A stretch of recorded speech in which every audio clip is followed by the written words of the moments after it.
दोस्तों, मैं मोहम्मद नईम शेख। तो मैं ये बताना चाहता हूँ, आज हमारी किस्मत है कि हमारे स्टूडियो में एक सैयद साहब आए, सैयद मोइज जफर, 73 इयर्स।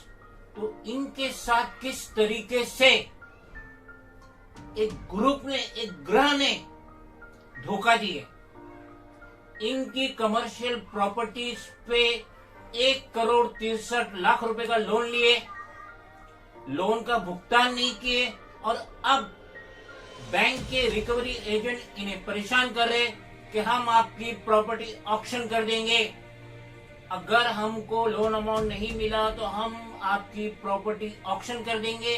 और ये जो इतना बड़ा लोन, अनकरीब 1,63,00,000 रुपया, जो अब 2 करोड़ के करीब पहुंच चुका है विद इंटरेस्ट, 1 रुपया भी इन्हें नहीं मिला।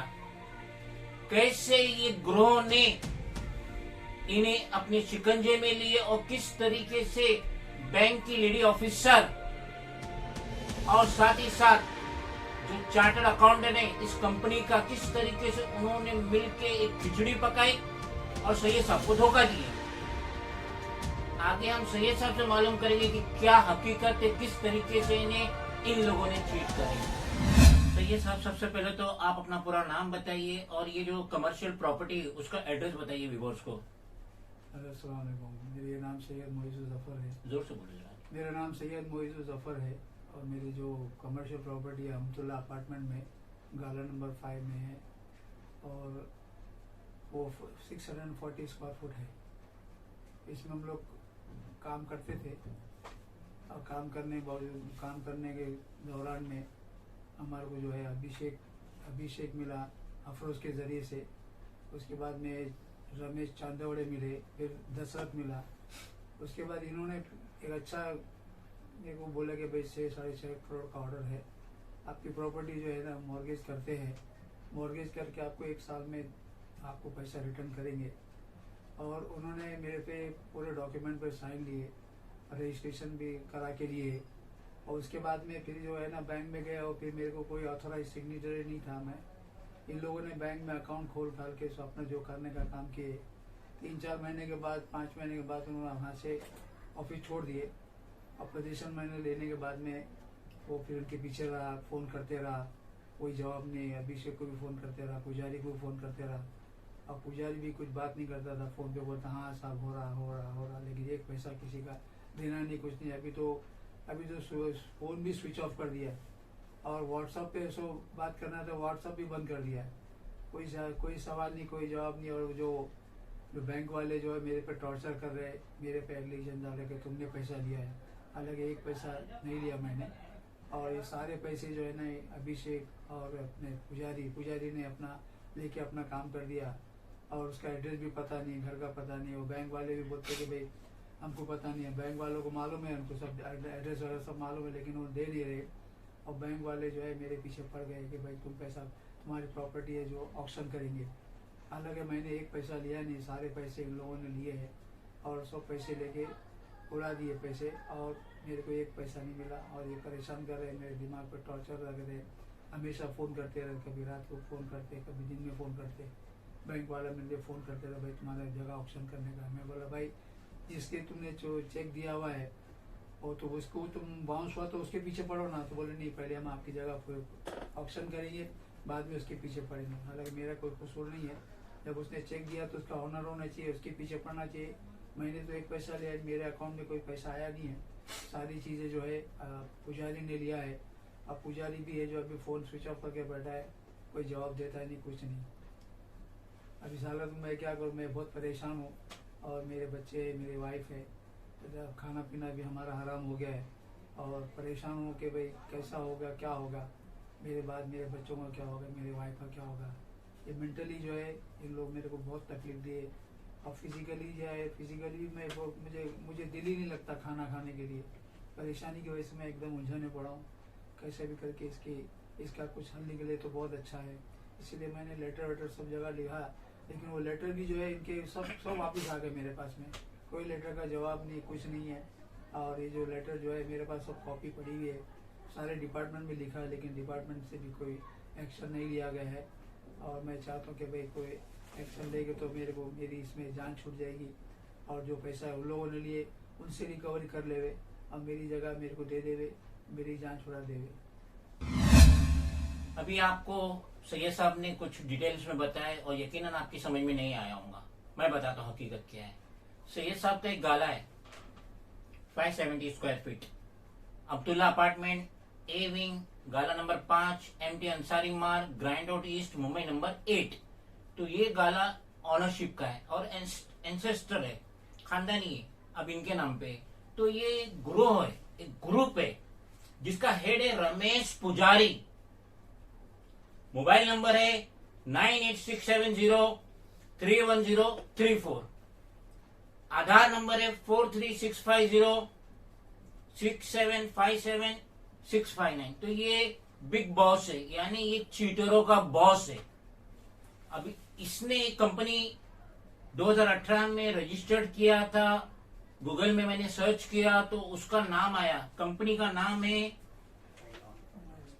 मेलियन फार्मास्यूटिकल लिमिटेड, ये उसका पंपलेट है। तो इसने कंपनी 2018 में रजिस्टर्ड किया और 2019 में इनसे मिला कि भाई हमारे पास 6 करोड़ का ऑर्डर है, फार्मास्यूटिकल दवाओं का 6 करोड़ का ऑर्डर है, लेकिन हमारे पास कैपिटल नहीं है, हमारे पास वर्किंग कैपिटल नहीं है। तो इनकी जगह तो थी प्रॉपर मुंबई में, करोड़ी की जगह। तो इनको है ना एकदम ब्लैकमेल किया, पिताजी बोल के, जब देखो सुबह सवेरे पैर छूना, आशीर्वाद देना, सब ये धतिंग किया इसने। किसने? रमेश पुजारी ने। इसका इस कंपनी में 70% हिस्सा है। इसका पार्टनर है करुणाकरण कोटियान। मोबाइल नंबर 9870215131 और इसका 20% हिस्सा है। 10% सैयद साहब को रखे और वो भी sleeping partner, no signing authority. इसके बाद ईयर 2021 अगस्त के महीने में इन्होंने Indian overseas Bank Malad west branch से लोन लिए 1,65,00,000 के करीब। और लोन लेने के बाद इन्होंने कोई प्रॉपरली इंस्टॉलमेंट भरे नहीं। और उनके जो अदर थे, जो ब्रोकर थे, अभिषेक देव, मोबाइल नंबर 9699643122, और रमेश माधुकर चंदोवड़े, मोबाइल नंबर 9730280313, दूसरा मोबाइल नंबर 997508549111, ये विरार में रहता है। और दशरथ ओरॉन, मोबाइल नंबर 7738776587। तो ये सब ने मिलके सोशल ब्लैकमेल करे इन्हें, पिताजी कदम छूना। और 2 साल काफी लोग इनमें से इनकी ये शॉप नंबर गाला नंबर 5 में रहे। और बाद में जो इंडियन ओवरसीज बैंक से जो लोन लिए मलाड वेस्ट से, उस टाइम वहां की जो ब्रांच मैनेजर थी वसंती, उसको भी अच्छा खासा कमीशन दिए, जिसकी वजह से इसने प्रॉपर बैलेंस शीट देखी नहीं, ये कंपनी की, रमेश पुजारी की। और ये सारा करता धरता है Shukla chartered accountant. Mobile number है 7459070899। तो इन्होंने मिलके सैयद साहब की प्रॉपर्टी गाला नंबर 5 पे इतना बड़ा लोन लिए और लोन का EMI भरे ही नहीं। नोटिस आना चालू हो गया सैयद साहब को। और हाल फिलहाल में जब पहला ऑक्शन का नोटिस इश्यू हुआ एंडिंग ऑफ 2021, उस टाइम पे रमेश पुजारी ने 19 लाख करीब 20 लाख के करीब चेक जमा किया वन टाइम सेटलमेंट के लिए, जिसकी एक कॉपी है। तो वो चेक भी बाउंस हो गया। सैयद साहब बैंक से कह रहे, जो ये इंडियन ओवरसीज बैंक है अभी इंडियन बैंक हो गया, पीएम नरेंद्र मोदी ने जो मर्जर किया बैंक का, तो ये Indian overseas bank Indian bank में तब्दील हो गया, इलाहाबाद बैंक भी उसी में। तो अब ये जो चेक बाउंस है करीब 20 लाख रुपए की जो वन टाइम सेटलमेंट के लिए रमेश पुजारी ने दिया था वो बाउंस हो गई, मगर बैंक उस बाउंस चेक के अवज में कोर्ट जाने की बजाय सैयद साहब को धमकी दे रही है, पहले हम आपका गाला ऑक्शन करेंगे, उसके बाद हम रमेश पुजारी को देखेंगे उसका 20 लाख रुपया। तो जब ये इतना डिले करेंगे और जब टाइम चला जाएगा तो कहां से कोर्ट में जा पाएंगे। बैंक ने अभी तक एक भी नोटिस इश्यू नहीं किया रमेश पुजारी को बाउंसिंग ऑफ चेक। अलबत्ता सैयद साहब के पीछे हाथ धो के पड़ी है कि हम आपका गाला नंबर 5 ऑक्शन करके रहेंगे। सैयद साहब आप व्यूअर्स को बताइए कि ये जो रमेश पुजारी ये चीटर, ये हाल फिलहाल आपके कांटेक्ट में है कि नहीं, आपसे मिलता है कि नहीं, आपका फोन कॉल अटेंड करता है कि नहीं, जरा व्यूअर्स को बताइए। भाई एक ही दिन शनिचर के दिन मिला था, लास्ट सैटरडे को मिला था और बोला कि मैं उसको चेक का तुम्हारा क्लियर करता हूँ। उसके बाद फोन करता हूँ तो फोन भी नहीं उठाता, व्हाट्सअप करता हूँ व्हाट्सअप पे भी बात नहीं करता, बोलता मैं करता हूँ। अभी देख पैसा भी पेमेंट नहीं किया। वो बैंक वाले मेरे को कोई टॉर्चर करते, बोलते कि भाई तुम्हारा पेमेंट क्लियर नहीं हुआ, तुम्हारा मतलब पेमेंट क्लियर है तो तुम उसको बात करो ना, मेरे को क्यों फोन कर रहे हो। लेकिन वह बैंक वाले मेरे पीछे पड़ेंगे नहीं, पहले तुम्हारा ऑप्शन करेंगे बाद में हम उसको देखेंगे। अब जो डिफॉल्टर है पैसा लेने वाला वही है, मैं तो ऑथोराइज सिग्नेटरी भी नहीं था बैंक का, पैसा उसने यूज किया है, पैसा उसने यूटिलाइज किया कारोबार के लिए, माइलेंस फार्मास्यूटिकल कंपनी के लिए किया है, लेकिन मेरे को तो एक पैसा मिला नहीं है। और ये जबरदस्ती है जो मेरे पर जो बैंक मैनेजर जो रिकवरी डिपार्टमेंट वाला मेरे पीछे पड़ गया है। अब बोलता है कि भाई तुम्हारे से मैं पहले ऑक्शन करूंगा बाद में उसको देखूंगा। इसके इट मीन्स के भाई तो चेक बाउंस के लिए तो तुम पहले करना चाहिए, जो डिफॉल्टर रहता है एक्शन लिए तो इमीडिएटली कुछ एक्शन होता, और उसकी जगह भी है तो उसको मालूम है, लेकिन वो बैंक वाले बताते नहीं इसकी जगह किधर रहने की है, कहाँ रहता, क्या करता क्या नहीं करता, सब उनको पता है, लेकिन ये लोग बता नहीं रहे हमको। सही है सर, मैं ये पूछना चाहता हूँ कि जब से ये रमेश ने इतना बड़ा लोन लिया, कुछ ईएमआई भरा कि नहीं भरा बैंक को? अभी एक पैसा भी ईएमआई भरा नहीं है। जो भी अभी एक 120 लाख का जो चेक दिया और लेटर भी लिख के दिया है कि भाई मैं ये चेक तुमको पास करूंगा, उसके बाद में जो 3 महीना टाइम लिया 3 महीने टाइम के अंदर पूरा पेमेंट करूंगा बोला, लेकिन अभी तक एक वो जो चेक दिया वो भी मतलब बाउंस हो गया, ईएमआई कोई भरा ही नहीं उसने। इसका मतलब है कि रमेश पुजारी का पहले से इंटेंशन था सैयद साहब को चीट करने का, जिसकी वजह से इसने आज तक एक भी ईएमआई नहीं भरा। उसे पता तो उसका कुछ नहीं जाने वाला तो सैयद साहब का गाला नंबर 5। इसके लिए उसने इनको माइंड ब्रश किया, इनको झूठी तसल्ली दिया कि हमारे पास 6 करोड़ का ऑर्डर है, जबकि ये कंपनी ही डम्मी है, नल्ला कंपनी है ये। आप लोग गौर से देखिए, ये नल्ला कंपनी है और ये जितने भी इसके एड्रेस थे पुराने सब के सब वहां से चले गए, वहां पे कुछ भी नहीं है। और जितनी भी दवाइयों का नाम दे रहा है ये सब नल्ला है, बकवास है, बेबुनियाद है। ये सीनियर सिटीजन को टटोलते हैं, ढूंढते हैं जिनके पास प्रॉपर्टी है, फिर उनकी प्रॉपर्टी पे, सीनियर सिटीजन की प्रॉपर्टी पे ये लोन लेते अपनी कंपनी के नाम पे, ताकि चेक इन्हें मिले, और चेक का अमाउंट जैसे क्लियर होता है ये रफू चक्कर हो जाते। अब सैयद साहब को सिवाय तसल्ली के ये चीटर रमेश पुजारी कुछ नहीं दे रहा। सैयद साहब, मैं पूछना चाहता हूं, आप PM Narendra Modi, home minister Amit Shah, CM of state Eknath Shinde और home minister Maharashtra state Devendra Fadnavis से क्या गुहार लगाना चाहेंगे?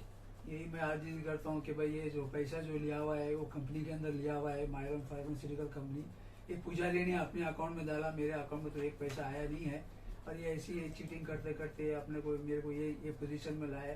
मैं कहाँ भागो, मेरी तबीयत भी ठीक रहती नहीं है, मैं बहुत परेशान हूँ। मेरे को कैसा भी करके मेरे को हेल्प करके इस दलदल से निकाल दीजिए। ये जो मैटर है ना सैयद साहब का, ये सिमिलर मैटर है आईसीआईसी बैंक की चंद्रा कोचर का। उसको और उसके हस्बैंड दीपक कोचर को इन्फोर्समेंट डायरेक्टरेट ने अरेस्ट की थी, जब इन्होंने अपने चहितों को कमीशन के चक्कर में लोन दिए थे आईसीआईसी बैंक का। और यहाँ पे जो ये वसंती है, Indian overseas Bank Malad west branch, उस टाइम की जो ब्रांच मैनेजर थी, इसने अपने कमीशन के चक्कर में सैयद साहब को अटका दी। इसने जब इसके ऑफिसर सैयद साहब के गाला नंबर 5 पे विजिट करे और वहां पे बहुत सारा स्टॉक था, मेडिसिन का बहुत ज्यादा स्टॉक था, जबकि सैयद साहब को भी नहीं मालूम लोग ने स्टॉक कब रखे, मगर वो स्टॉक दिखा 1-2 करोड़ का स्टॉक है। और ना ही वसंती ने ना इसके ऑफिसर ने चेक किए, क्योंकि वो सारे स्टॉक एक्सपायरी डेट के थे, जिन्हें कचरे के डिब्बे में डालना चाहिए। रमेश पुजारी ने ला के सजा दिया सैयद साहब के गाला नंबर 5 पे कि हमारे पास 2-3 करोड़ का स्टॉक दिए तो लोन दो हमको, हम लोन की रिकवरी करेंगे। अभी शुक्ला है, चार्टर अकाउंटेंट है, मोबाइल नंबर है 7459070899। ये सारा balance sheet, fake balance sheet बनाता है रमेश पुजारी के लिए, उसकी कंपनी के लिए, ताकि वो बैलेंस शीट दिखा के लोन ले सके। तो हम रिक्वेस्ट करेंगे आरबीआई गवर्नर से भी, साथ ही साथ पीएम नरेंद्र मोदी, अमित शाह, एकनाथ शिंदे, देवेंद्र फडणवीस, हम रिक्वेस्ट करेंगे कि आप सबसे पहले तो ये लेडी ब्रांच मैनेजर वसंती पे एक्शन लीजिए, क्योंकि इसने अपने कमीशन के चक्कर में सैयद साहब को अटका दी।